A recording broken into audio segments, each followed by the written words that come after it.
ए आमा दर्शन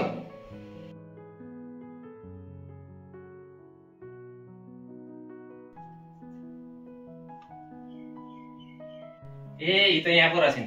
सुन त के भो?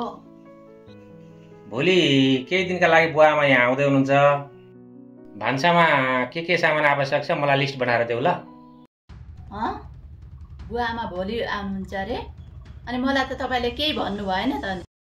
बुवा आमा छोराबुहारीको घरमा आउँदा पनि किन भनिराख्नु भनेर तिमीलाई सरप्राइज दिएको नि। कमसेकम तपाईँले मलाई एकचोटि भन्नु पर्थ्यो नि बुवा आमाहरू आउँदै हुनुहुन्छ भनेर। अरे यति सानो कुरामा तिमी किन नि खोज्छौ? तिमीलाई पार्न बनाउन हौ तिमी फेरि। हो नि, मलाई त किन सोध्नुहुन्थ्यो र हजुरले? सक्दिनँ म तपाईँका बुवा आमालाई पकाएर खुवाउनु। आफै गर्नु सबै थोक काम, मबाट केही हुँदैन अब। होइन, कस्तो कुरा गर्छौ तिमी? म जे भन्दैछु नि सही भन्दैछु। अब म केही दिनका लागि माइत गएर बस्छु दाजुकामा। तपाईँ चाहिँ आनन्दले बुवा आमाको सेवा गरेर बस्नु ल।